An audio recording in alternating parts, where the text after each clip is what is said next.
Our wide, narrow kettlebell swings are a strength and stamina move for almost total body. We're working mostly on posterior chain. So hamstrings, glutes, low back, a little bit of upper back, shoulders and arms slightly as well. Starting position for this can be done with a kettlebell or with a dumbbell. So I'll demonstrate it with a dumbbell for this explanation since I've already showed it with a kettlebell.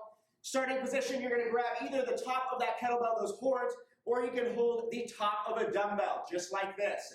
You're going to start in that normal swing position, so feet about hip distance apart, arms relaxed in between the legs here. We're going to use that momentum in the hips, use the strength in those glutes to get that weight up. So we're going to press back, arms are going to stay in close so that I can use that momentum in the hips to drive that weight on up. I'm going to swing it on up.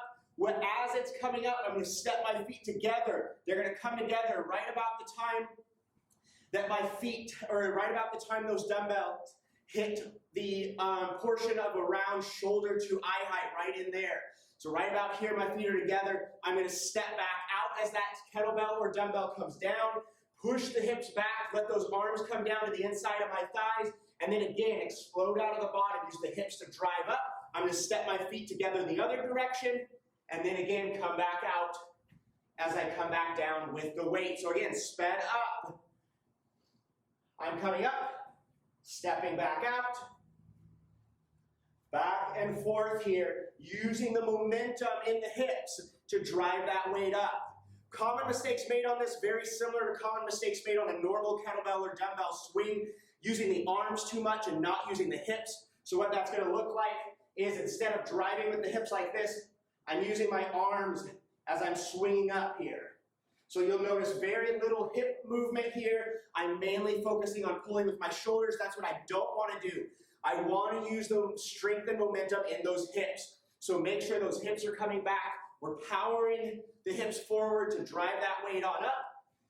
And then those hips are coming back to absorb that force as I come down. Another most common mistake made on this one is not keeping your posture. So instead of keeping upright like this and making all that movement come in the hips, I'm going to be falling forward a lot in this movement. So coming down, and what that's doing is you'll see that my torso is coming down pretty parallel to the floor. I'm looking down now at my feet. I'm putting more strain on the low back. So make sure that we're keeping our chest up on this movement. Yes, our torso does hinge over, but we're not letting it pull the whole body over and putting that strain on the low back. Where instead, those hips are going back to absorb that force so that it's not putting that extra strain on the low back. So start off with a very light dumbbell or kettlebell on this movement. Get comfortable with that stepping together and apart each direction, and then start pairing them together and bumping up your weights to get that heart rate up.